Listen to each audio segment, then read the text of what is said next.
अस्सलाम वालेकुम, कैसे हैं आप सब। उम्मीद है कि अल्लाह के फजल करम से आप लोग खैरियत से होंगे, खुशबश होंगे, ठीक ठाक होंगे। जो अमीर रहें, खुश रहें, आबाद रहें, हंसते रहिए, मुस्कुराते रहिए, अमीन सुम अमीन। जैसा कि हम लोगों ने उम्मीद लगाई हुई थी और मामूद सांड हमारी उम्मीदों पे पूरा उतरा है। जिस तरह उसके गंदे करतूते हैं, उसका गंदे कारनामे उसके हैं, उसका गंदा चेहरा है, आखिरकार उसने अपना मगरू चेहरा लोगों को दिखा दिया। अब मामूद सांड खुलकर सामने आ गया है। उसके जो भी इरादे उसने जहर कर दिए। अब यहाँ पर वो लोग हैं जो इन लोगों के इस ड्रामे को हकीकत समझ रहे हैं, अब उनको ख्वाब गफलत से जगाना होगा।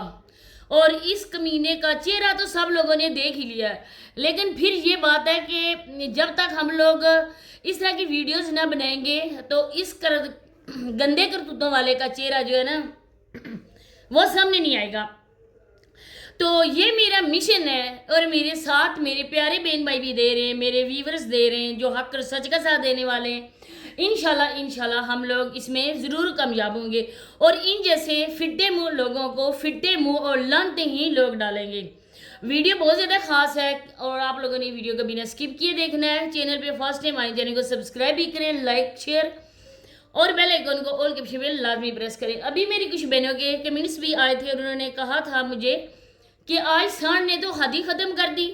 हम लोगों ने जो सोचा हुआ था ना कि ये तो आगे चल के होगा, लेकिन सांड ने ना फिर वो ईद का चंद जो है ना वो जल्दी चढ़ा दिया। तो प्यारे बहन भाइयों, ये औरत और ये मर्द जो लोग इनकी हमदर्दी कर रहे हैं ना, मैं कहती हूँ कि वो इन्हीं जैसे लोग हैं। इन जैसे गंदे करतूतों वाले को गंदे करतूत देकर फिर भी लोग अपनी आंखें नहीं खोलते, फिर भी जाके उनकी वीडियोस में कमेंट्स करते हैं, फिर भी दूसरे तीसरे की वीडियोस में जाकर रिएक्शन वालों के लिए कहते हैं। रिएक्शन वाली आप लोगों के लिए इस तरह के कहती हैं, भांगती हैं, ये करती हैं, वो करती हैं, लेकिन अल्लाह पाक रिएक्शन वालों का देख रहा है कि किसी के लिए भी हम लोग अपने तौर पर कोई बात नहीं करते। जिस चीज़ की हमें इंफॉर्मेशन ना मिले, जो चीज़ हम लोग देखें ना, उस पर रिव्यूज़ नहीं कर सकते और करने भी नहीं चाहिए, क्योंकि इसके हमें राइट अल्लाह पाक ने नहीं दिया है। दुनिया वालों ने तो दिया है लेकिन अल्लाह पाक ने नहीं दिया है। क्यों ना हम वो काम करें जो अल्लाह को पसंद है। अपनी असलियत के मुताबिक जितना भी हम लोग कर सकते हैं, हम लोग इस बुराई के खिलाफ आवाज़ उठाएंगे। इस जैसे गंदे करतूतों वाले, जिस तरह आज दिखा रहा था ना उस भैंस का वो कट्टा दिखा रहा था, लेकिन मैं बहुत ज़्यादा हंसी हूँ इस बात पे कि हम लोग हर रोज़ कहते हैं कट्टा, जोटा, सांड, तो कहीं ना कहीं इसको जब ये कट्टा बोलता होगा, जोटा बोलता होगा या सांड ऐसा कुछ भी, तो इसको अपने याद आती होगी कि रिएक्शन वाली बहनें मुझे किस नाम से पुकारती हैं। तो रिएक्शन वाली बहनें जो है ना वो इसे नाहक नहीं पुकारती हैं और न ही हम लोगों ने इसके नाम शो की वजह से रखे हुए हैं। आप लोग हमारी वीडियोस को एंजॉय करोगे, हमारी वीडियोस को देखोगे, बिल्कुल नहीं, बल्कि इसके गंदे करतूतों की वजह से हम लोगों ने रखे हुए हैं। अब देखें कि मैंने कल इसको बोला था कि अपनी नाइट रूटीन शेयर कर, और इसने नाइट रूटीन शेयर की। जैसे कि मैंने आज दिन को भी वीडियो बनाई है, वो वीडियो आप लोगों ने देखी नहीं है, उस वीडियो को भी आप लोगों ने देखना है, लाजमी जाकर देखना है। और अब जो है ना नाइट रूटीन आ गई है और नाइट रूटीन ये है कि खाना वगैरह पका के तो चली जाएगी अपने रूम में। जैसा कि ये हर रोज़ टिकटॉक पे लाइव बैठती है, मैंने कभी इसकी लाइव रिकॉर्ड नहीं की, क्योंकि मेरे जो है ना मैं फ़ोन अपने की स्पेस इस जैसी गंदी औरत के लिए फुल नहीं करना चाहती। बैकग्राउंड के लिए काफ़ी और भी वीडियोस पड़ी होती हैं, इस वजह से मैंने इसकी कभी लाइव रिकॉर्ड नहीं की। लेकिन हाँ, मैं इसकी लाइव को कभी कभी देखती हूँ, डेली तो नहीं देखती, क्योंकि सुबह नमाज के टाइम के लिए बंदा फिर उठ नहीं सकता है अगर रात गए ताकि इन लोगों को गंदे करतूतों वाले को देखते रहो। तो लेकिन मैंने जब देखी है तो ये अपने बेडरूम में बैठी हुई थी और ये लाइव आई हुई थी। उस टाइम मेरा दिल था कि मैं इसको करूं जाके कमेंट, लेकिन फिर मैंने सोचा कि ये बेगैरत औरत वहाँ से मुझे ब्लॉक कर देगी और मेरे पास कोई फेक अकाउंट नहीं है टिकटॉक का कि मैं दूसरे अकाउंट से इसको देखूंगी। लेकिन मैंने सोचा था कि जब ये हद से बढ़ जाएंगी ना तो मैं ये रिकॉर्डिंग जो है ना वो आप लोगों के साथ शेयर कर दूंगी।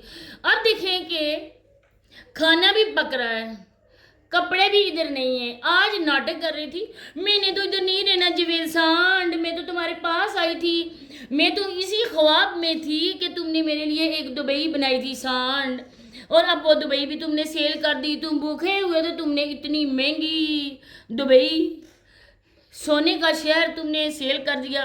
वो पैसे किधर गए? जो लोग कहते हैं ना प्यारे बहन भाइयों, जो लोग कहते हैं ना कि साबरा उधर भी मेहनत करती थी और इधर भी मेहनत करती है, तो खुद आप लोग अपनी आंखों से देखो। साबरा के चैनल पर साबरा की जो वीडियोस हैं वो पड़ी हुई हैं सोनिया की शादी की, आप लोग ज़रा वो जाके देखें। उस टाइम आप लोगों के जहन में यही बात आएगी देख के कि जावेद सांड का इश्क का भूत इस औरत के सर पे सवार था। अब देखेंगे इसका मुंह कैसे निकल आया है। जितना भी मेकअप थोप ले, फिल्टर लगा ले, लेकिन इसके आंखों की वैरानी जो है ना वो छुप नहीं सकती है, क्योंकि इसकी आंखें वैरान है। इस वजह से वैरान है क्योंकि इसका ज़मीर इसको जीने नहीं देता है। इसके बच्चों की आ लगी है और कब्र तक वो आ इसका पीछा करेगी। जब तक बच्चे जाके इसकी कब्र पर हाथ उठाकर फातिहा ख्वानी करके इसको बख्शेंगे नहीं ना सच्चे दिल से, तब तक ये औरत बख्शी नहीं जाएगी, क्योंकि ये बच्चों का हक खाने वाली डायन है। अब देखें कि अपनी माँ को शामिल किया। मैं कहती हूँ कि औलाद अल्लाह पाक दे, नेक औलाद दे। अगर इस जैसी नाजायज़ औलाद अल्लाह पाक दे ना तो इंसान बे औलाद ही अच्छा है। फिर इंसान ये तो नहीं ना कर सकता कि मेरी औलाद है और मेरी हकूक़ पूरे नहीं कर रही है। अब इस जैसे इंसान ने अपनी माँ को माशरे के सामने एक नेगेटिव बना के पेश किया है।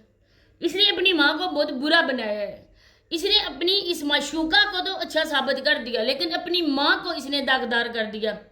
अल्लाह पाक ऐसी नाखल्फ औलाद से इंसान को वैसा ही रखे। मैं कहती हूँ कि दुख नहीं होता है, क्योंकि माँ जो है ना वो कितनी तकलीफ़ें सह कर पैदा करती है अपने बच्चे को। इसके बाद उसकी परवरिश के लिए माँ बाप कितने दुख उठाते हैं, और एंड में जाकर जब वो कहते हैं ना कि एक पेड़ हम लगाते हैं और उस पेड़ को हम तनावर दरख्त की सूरत देते हैं, जब फल लगने का वक्त आता है ना कुछ ऐसा हो जाता है कि इंसान उसका फल नहीं खा सकता, तो बहुत ज़्यादा दुख होता है। इसी तरह से ये औलाद जो होती है ना ये एक फल की मानद होती है। एक दरख्त हम लगाते हैं, एक पौधा लगाते हैं जो आने वाली नस्लों के लिए होता है, लेकिन वही जब ना एक नासूर बन के ऐसा कांडा बन जाए ना कि जो जिस्म पे नासूर का काम दे, तो उस जैसी औलाद से इंसान बे औलाद अच्छा है। इस इंसान ने नंबर देकर ना अपना आप को शो कर दिया। हम लोग तो यही तवक्का कर रहे थे ना आज या कल एक वीडियो आएगी जिस वीडियो में इसका नंबर शो होगा, क्योंकि कुछ इसी की तरह के लोग हैं ना जिन लोगों ने इसके घर बनाने के लिए मेरा ख्याल है ऑफ़र की होगी, और इसी वजह से इसने यहाँ पर अपना नंबर शो कर दिया, क्योंकि कुछ लोगों के पास इंस्टा वगैरह नहीं होता है। अब मैं उन लोगों के लिए कहती हूँ कि अपने पाकिस्तान का हाल देखो। अगर आप पाकिस्तानी हो तो अपने पाकिस्तान का हाल देखो। कितने ही घर जो है ना वो तबाह हो गए हैं, लोग कितनी परेशानी में। इस मुश्किल और परेशानी की घड़ी में अगर हम अपने पाकिस्तानी बहन भाइयों का साथ ना दें, या जो भी इंसान है पाकिस्तान से बाहर भी है लेकिन उनके हालात इस वक्त ठीक नहीं है, हम लोगों से जो भी बन पड़ता है, मैं नहीं कहती कि हम लोग अपनी हैसियत से बढ़ के दें, जितना भी हम कर सकते हैं करें, लेकिन इन जैसे डिजिटल फ़कीरों को हरगिज़ न दें। इन जैसी डिजिटल बेकारियों की झोली में ना हम लोग जूतों का हार ही डालें, उनके गले में जूतों के हार डालें, इस खास करके सांड के, क्योंकि इस जोटे को ना किसी ने जल्ला रही में जब साबरा को इसने घर से भगाया था ना किसी ने डाले नहीं थे। अब आप ऐसा करें कि इसकी दाढ़ी मूछ तो है, दाढ़ी तो है ही नहीं है, मूछे हैं वो भी मुंडवाएं और सर के बाल कटवाएं, उसके ऊपर जो है ना ऐसा करें कि जूते लगाएं, मुंह काला करें, इसके अलावा कमीज़ इसकी आप लोग फाड़ दें, और बाकी जो क्या है कि गधा एक लें, उस गधे पे भी इसको बिठाएं, सारे घर जितना भी गांव है ना उन गांव का चक्कर लगाएं, पीछे एक जूता इसको मारते रहें, क्योंकि इसको याद है कि मैंने कितनी बेगैरती की है। हट्टा कट्टा ये सांड मौजूद है और फिर भी लोगों से सदका हैरात पे ये सांड पल रहा है। इस जोटे को इसी वजह से पाल रहे हैं कि कुर्बानी में इसको कुर्बान करेंगे। शर्म नाम की इस औरत में चीज़ भी नहीं है, और ये मकाफाती अमल बच्चों की वजह से आया है, क्योंकि बच्चों के मुंह से नवाला छीन करना इसने सांड को दिया, और आज सांड ने इसको एक डिजिटल बकारन बना दिया जो घर में बैठी हुई उस सांड का पेट पाल रही है। इतना भी नहीं हो सकता इससे कि अपने कोई अच्छे से कपड़े तो ले लेना। अब साबरा तुम ना जीती हो ना मरती हो, जब तक तुम्हारी ज़िंदगी है रोज़ के रोज़ तुम जियोगी और रोज़ के रोज़ तुम मरोगी, क्योंकि तुम एक नाजायज़ तल्लुक़ के साथ रह रही हो। पहले तो इसके साथ तल्लुक़ अपने जायज़ करो, जब ताल्लुक़ जायज़ हो जाए इसके बाद आके बताओ कि मैंने इसके साथ अपना ताल्लुक़ जायज़ कर दिया। नदीम भाई के पाँव जाके धो के पियो, और इसके बाद अल्लाह जाने बेगैरत तुम्हारे साथ क्या होगा या क्या नहीं होगा। लेकिन तुम लोगों ने हद ही ख़त्म कर दिया। ये इनका सारे का सारा झूठा ड्रामा है, लोगों से पैसे निकलवाना और अपना एक घर बनाना। जिसके पीछे आई थी उसने तुम्हें क्या दिया, तख्त पे बिठाया तुम्हें। बेगैरत औरत न हो। तो इसी के साथ ही इजाजत चाहती हूँ, मिल रहे नेक्स्ट वीडियो में। अल्लाह हाफिज़।